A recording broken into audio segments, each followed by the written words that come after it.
ఆ ప్రకారమే నీలో తనకు కలిగినదంతయు విడిచిపెట్టని వాడు నా శిష్యుడు కానేరడు. యేసుక్రీస్తు శిష్యుడుగా ఉండాలి అంటే ఒక వ్యక్తి తనకు కలిగినదంతా పైసా ఉంచుకోకుండా ఏం చేయాలి? విడిచిపెట్టాలి. ఓనర్షిప్ని విడిచిపెట్టాలి.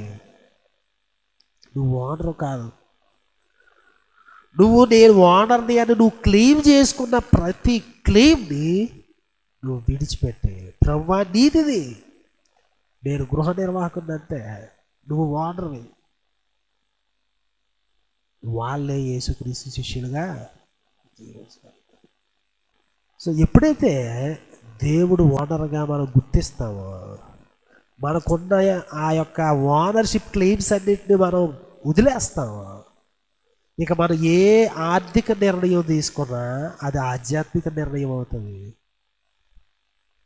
నేను 10 రూపాయలతో ఇది కొనాలి, నేను 10,000తో ఇది కొనాలి, నేను ఇది 10 లక్షలతో ఇది కొనాలి, ఏదైనా 10 పైసల దగ్గర నుంచి ఎంతైనా ఏదైనా అది ఆధ్యాత్మిక నిర్ణయం. ప్రభు యొక్క చిత్తాన్ని, ప్రభు యొక్క విధానాన్ని, ప్రభు యొక్క రాజ్యాంగాన్ని ఆశించి జీవిస్తాం.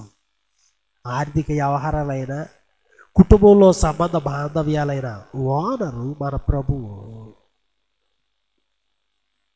ఆయన రాజ్యాంగం మన ఇంట్లో చెల్లుతుందా? ఆయన విధానాలు మన యొక్క ఆర్థిక వ్యవహారాల్లో చెల్లుతున్నాయా?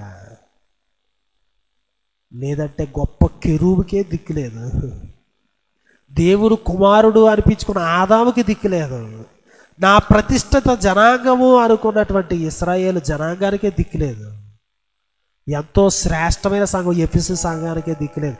నేను నీ దీపస్తంభాన్ని తీసేస్తానన్నాడు ఆయన. నువ్వు నేను లెక్క చెప్పండి.